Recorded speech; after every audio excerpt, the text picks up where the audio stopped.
आपल्या भागातील व शहरातील बातम्यांचे अपडेट पाहण्यासाठी आमच्या INO न्यूज चॅनलला सबस्क्राईब करावं, अपडेट राहा। जनपद प्लॅटफॉर्म जे करते आपल्या व्यवसायाची भरभराट। बातम्या व जाहिरातीसाठी संपर्क 9960922212। वास्तविक आता लोकप्रतिनिधीला फक्त 1 मे रोजीच ध्वजारोहणाचा कार्यक्रम करत असतात। इतर वेळी 15 ऑगस्ट 26 जानेवारीला तहसीलदार जास्तीत ध्वज फडकला जातो। त्यामुळे ते उमेश पाटलांना माहीत नसेल की लोकप्रतिनिधी फक्त 1 मेला ध्वज फडकावतात। त्यामुळे ते अपप्रचार करण्याच्या दृष्टीने त्यांनी केलेलं आहे की बाबा आपण आमदारांना ध्वज फडकून द्यायचा नाही किंवा आमदार त्या दिवशी नाही आले। कारण वास्तविकात मी 26 जानेवारी 15 ऑगस्टला कधीही मोहोळच्या तहसील कार्यालयामध्ये येत नाही। 1 मेला मी हमेशा येत असतो, ध्वज फडकत असतो। त्यामुळे 15 ऑगस्टचा ध्वजचा काय विषय येऊ शकत नाही। आपल्याला सांगतो की पाठीमागे फेब्रुवारी महिन्यामध्ये राधाकृष्ण विखे पाटील हे अनगर या ठिकाणी दुय्यम निबंधक ऑफिसच्या ओपनिंगसाठी आले होते। आल्यानंतर त्यांनी सांगितलं की येणाऱ्या कालावधीमध्ये आपण नगरपालिका नगरपंचायत या ठिकाणी गतिमान सरकार किंवा गतिमान कामं करण्याच्या दृष्टीने आपण नगरपालिका असतील किंवा नगरपंचायतीच्या कार्यक्षेत्रामध्ये आपण एक अपर तहसीलदारची निर्मिती करणार आहोत महाराष्ट्रभर। त्याच वेळेस मालकांनी मागणी केली आणि राधाकृष्ण विखे पाटलांनी त्यावेळेस डिक्लेअर करून टाकलं की मी येणाऱ्या कालावधीमध्ये अनगरला अपर तहसील कार्यालय होतं। त्याचा उद्देश असा आहे की त्या ठिकाणी नगरपंचायत आहे। जर नगरपंचायत इतर ठिकाणी असेल तर त्या ठिकाणी प्राधान्य दिलं जातं। आता प्रचार असा केला जातो की कुरुलला, कामतीला, बेगमपूरला व्हायला पाहिजे, काहीच हरकत नाही। पण मी माझ्या संसदीय विवेकबुद्धीला पटवून घेतलं की बाबा अनगर या ठिकाणी नगरपंचायत झालेली आहे, त्या ठिकाणी ग्रामीण रुग्णालय होत आहे, त्याच्यानंतर तिथं दुय्यम निबंधक ऑफिस झाले, कारखाना आहे, एक शहराच्या दृष्टीने भाग वाढायला लागलेला आहे। त्या ठिकाणी एक अपर तहसीलदार असं वाटलं म्हणून आपण त्या ठिकाणी केलं। जर उद्या पाठीमागे आपल्या 2-3 दिवसापूर्वी आपल्या नवीन खासदार प्रणिताई शिंदे आणि राज्यसभेचे खासदार धनंजय महाडिक हे म्हणले कुरुल, कामती आणि बेगमपूरला व्हायला पाहिजे, काय हरकत नाही। हे विशेष बाब म्हणूनच आपण केलेलं आहे। हे कार्यालय मंजूर करत असताना भारतीय जनता पक्षाचे मंत्री राधाकृष्ण विखे पाटील साहेब असतील, अर्थमंत्री म्हणून अजितदादा आहेत आणि विशेष बाब देण्याचा अधिकार पूर्ण मुख्यमंत्र्याला आहे। यांनी आपल्याला मंजूर केले।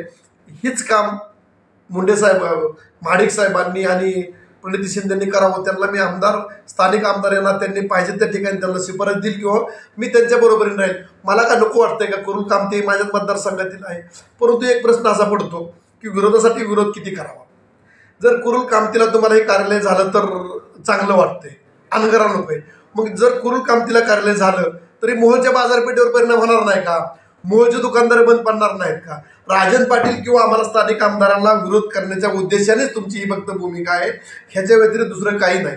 तुम्हाला सांगतो अनगरला अपर तहसील कार्यालय केलं, परंतु तुम्ही मोहोळसाठी काय केलं म्हणून तुम्हाला जर सांगायचं म्हटलं तर या ठिकाणी मोहोळचा ग्रामीण भाग म्हणजे ग्रामपंचायत 15-16ला ग्रामपंचायतीचं नगर परिषदेमध्ये रूपांतर झालं, परंतु विकास कुठला झालेला नव्हता। आपण पाठीमागील कालावधीमध्ये 45 कोटीची पाणी पुरवठा योजना आपण त्या ठिकाणी चालू केली। 15 दिवसापूर्वी 130 कोटी रुपयाची भूमिगत गटर योजना मंजूर केली।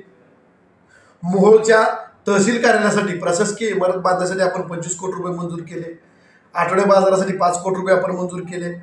पोलीस स्टेशनसाठी 5 कोटी मंजूर केले। क्रीडा संकुलासाठी आपण 5 कोटी रुपये मंजूर केले।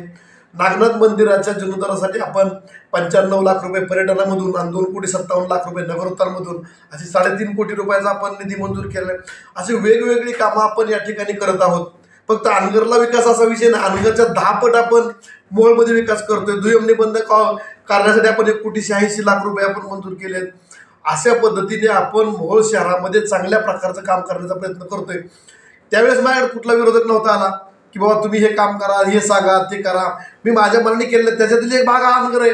अनगर एक नगरपंचायत आहे, त्या ठिकाणी अपर तहसीलदार व्हावा अशी आमची इच्छा, आमची त्या ठिकाणी आम्ही केलंय। परंतु मी पुन्हा एकदा सांगतो, महाडिक साहेब आणि शिंदे मॅडमनी दोघांनी कुरुल, कामती किंवा बेगमपूर या ठिकाणी कार्यालय फक्त विरोधासाठी विरोध न करता मन लावून त्यांनी विशेष बाब म्हणून मंजूर करावं। स्थानिक आमदार म्हणून मी त्यांच्या पाठीशी असेल। महाराजा होलसेल कलेक्शन रेडीमेड कपडे विश्वातील एक अग्रगण्य नाव म्हणजेच महाराजा कलेक्शन। सण असो किंवा लग्नाची खरेदी, Maharaja collection is best selection.